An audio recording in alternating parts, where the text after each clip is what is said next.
አፈጉባኤ ታገሰ ጫፎ፣ ክቡር አፈጉባኤ ያገኘው ተሻገር፣ ክቡር ምክትል ጠቅላይ ሚኒስትር ተመስገን ጥሩነህ፣ ክቡር ኮሚሽነር ጀነራል ደመላሽ ገብረ ሚካኤል፣ ክቡራን ሚኒስትሮች፣ ክቡራን ጀነራል መኮንኖች፣ ክቡራን አምባሳደሮች፣ ከሁሉ በላይ ለዚህ ታላቅ ቀን ያሰባሰባችሁን የፖሊስ ሰራዊት አባላት በሙሉ እንኳን ለ116ኛ ዓመት የፖሊስ ምስረታ በዓል በሰላም አደረሳችሁ አደረሰን ማለት እፈልጋለሁ።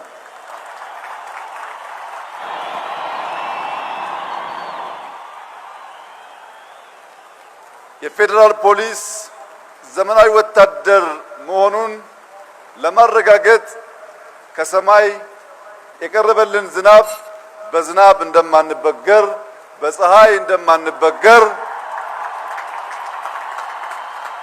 በአስቸጋሪ ሁኔታ ውስጥ ሁሉ አልፈን የሀገራችንን ሰላም የምናስጠብቅ መሆናችንን የበለጠ ውበት የበለጠ ድምቀት ዝናቡ ስለሰጠው ፈጣሪያችንን እናመሰግናለን።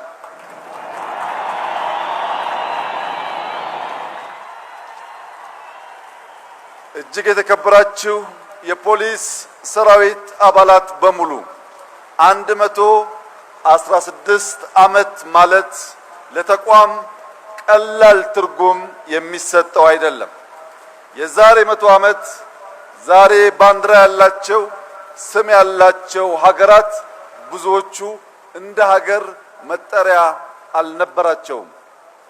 ይህንን ያክል ዓመት መቆየት የራስ የሆነ ጠቀሜታ ያለው ቢሆንም ቀጣይነት ያለው ሪፎርም፣ ቀጣይነት ያለው ስራ፣ ዘመን የሚዋጅ አቅም መገንባት ካልቻልን ግን ቁጥር ብቻውን በቂ ሊሆን አይችልም።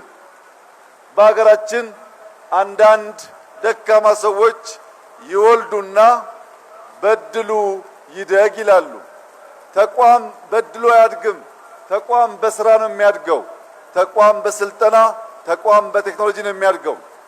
ባለፉት ጥቂት ዓመታት በኢትዮጵያ ተቋም ግንባታ ውስጥ በጥቅሉ የሰላም የደህንነት ጠባቂ ተቋማት ላይ የተሰራው ስራ አመርቂ ቢሆንም አሁን ዓለም ካለበት ሁኔታ አንጻር በቀጣይነት መሰልጠን፣ መታጠቅ፣ መዘጋጀት ከሁሉ ሰራዊት የሚጠበቅ በመሆኑ ዛሬ ባየነው አኩሪ ስራ ሳትዘናጉ በቀጣይነት አቅም መገንባትና ራሳችሁን ማሳደግ የወል ስራችሁ እንዲሆን በታላቅ ትህትና ላሳስባችሁ እወዳለሁ።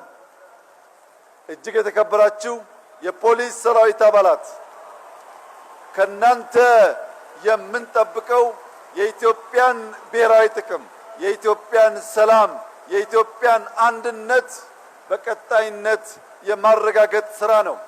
እኛ 130 ሚሊዮን ገደማ የምንቆጠር ህዝቦች ነን።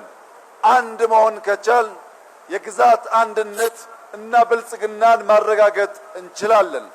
የጠላቶቻችን ፍላጎት እኛን መበተንና መለየት ነው።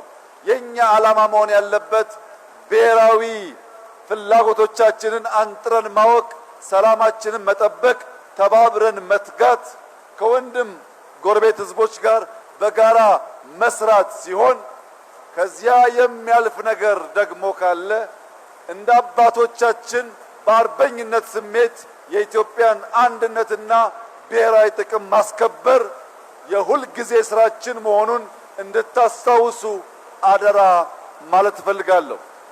ኢትዮጵያ ለዘላለም በልጆቿ ጥረት ታፍራና ተከብራ ትኖራለች። አንድነቷ ይጠበቃል፣ ሰላሟ ይጠበቃል፣ ብልጽግናዋ ይረጋገጣል። የኢትዮጵያን ሰላም አንድነት የማይሹ በተለመደው መንገድ በክንዳችን ይፈርሳሉ። እኛ ጸንተን እንኖራለን። አመሰግናለሁ።